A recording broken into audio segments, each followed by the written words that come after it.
Today, we're going to talk about the house smelling when you walk in.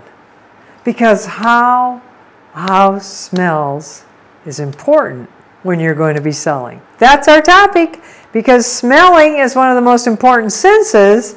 Psychologically speaking, it is one of our senses that is the most attached to how we feel about things. It also is attached to our memory. That means it can invoke a memory when we smell a certain smell. Have you ever walked in and smelled bread and you're reminded of when mom made that? So some smells may produce happy memories, where other smells are not very happy memories. You know, it's no surprise smell can come into play when you're trying to sell a house. Hi, I'm Charlotte Volsch. I'm a certified probate real estate advisor in the Inland Empire and the High Desert, and I'm an expert with helping executors and administrators with homes in probate. And when it comes to smells, lemon or orange can evoke happy memories. It will make you feel refreshed and energized. And the question is, what scents actually help a house sell versus the opposite? Well, what we want to do is create a situation where the smell in the house makes buyers happy and makes them want to be interested in the home. We all know that sometimes life stinks. So when selling a home in probate, you only have one shot to make that great first impression. And we want to impress the potential buyers. You see, believe it or not, most houses, including my own, have a detectable smell. But because of olfactory adaptation, we may not even smell our own breath or our own body or the smells that are in our home. And you know what? It's science. In real estate, that first whiff can make a difference on how potential buyers feel about a home. I have a saying that if I can smell it, I can't sell it. When involved with a probate sale, the typical real estate agent may not be comfortable enough to let you know the facts about what the house smells like. House smells like the litter box or smoke or maybe fish that was cooked recently can cause a big problem in the ability to sell. What you need is someone that can do the sniff test and be honest and truthful and let you know what the smell is inside that house. And also have a solution that can help the home present better. That's what I do. I have solutions for getting rid of smells. Occasionally, tough odors like animals, cigarette smells, sometimes even a moldy smell are creating problems. And these smells, especially cigarette smells, can get into the walls and the carpet and the furnishings and even the window treatments in a home. The big thing is you don't want to try to just mask those odors. I've walked into some homes, maybe you have too, with all these plug-ins that smell brought on feelings that weren't that great. It was an overwhelming smell. In some cases, you may have to bring in an expert to help get rid of particular odors. For instance, I've helped with homes that the person who passed was a very heavy smoker inside the house. And literally, when you sprayed down the walls, the nicotine just rolled down the walls. It's really very invasive. But there are ways to correct it. Sometimes they are very small things that you can do. For instance, if you have an animal in the house and the carpeting and the pad need to be replaced because that's where a lot of the odor comes from. Or I've helped to have carpeting removed and floors cleaned and then sealed with a Kills product. It's a very strong oil-based primer that seals out the odors. And that way we get the floors coated, we go up the walls a few feet, and then we put in new paint, a new carpet, a new pad, and the house is good to go. A friend of mine actually had a rental that this happened with. And she put that Kills down on the floor, sealed the wooden floors, and then she could put new tenants in, no problem, because the carpet was redone and everything really smelled fresh. What we want to do, if you want to consider getting fair market value for a home, is to actually address these issues right head on. and come up with good solutions. Another thing, when you have a house in probate that does have a strong smoke odor, we have to consider the HVAC system, the heating and the air conditioning system.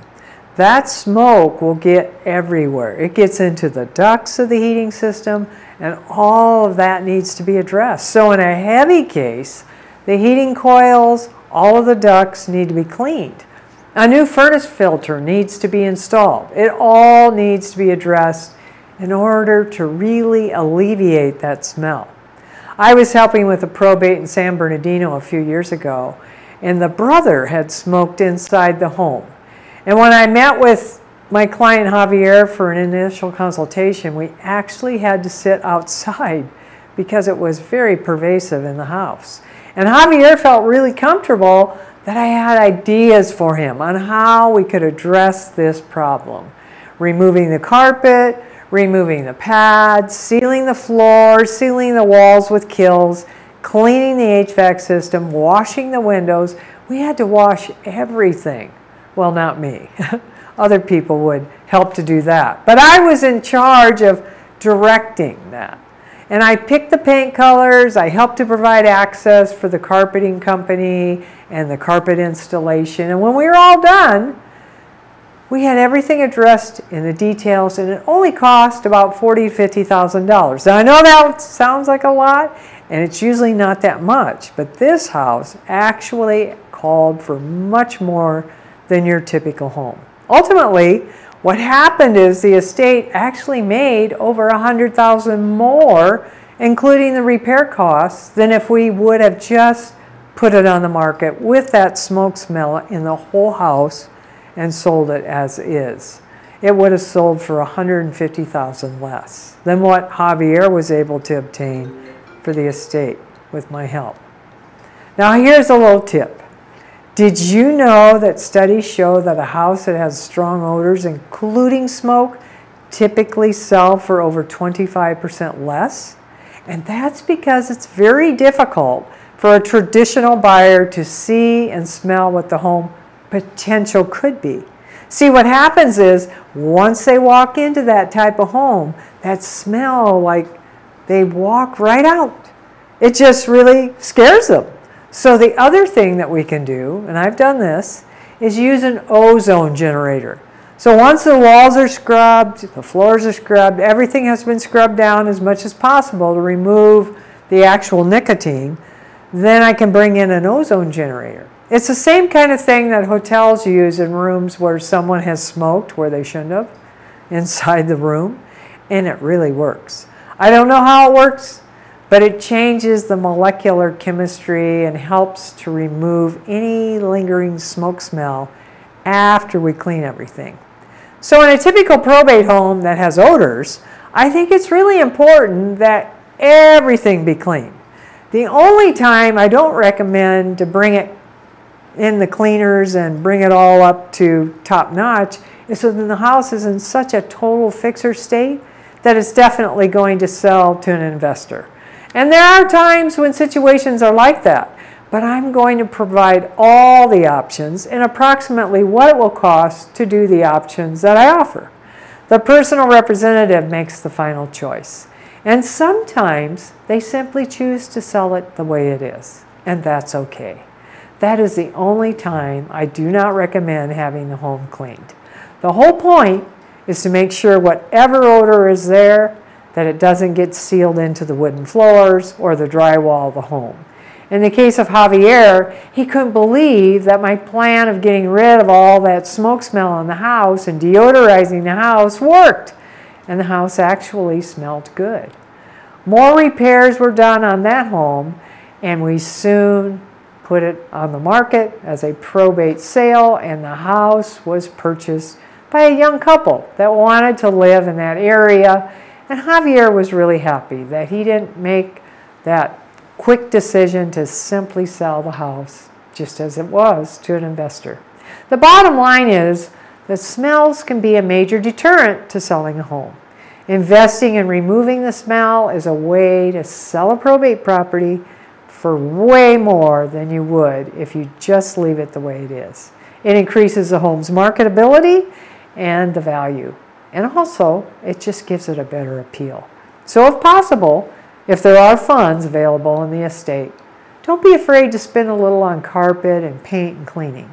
Why wouldn't you do that if we can actually get the smells out of our own and promise you that it will be worth it?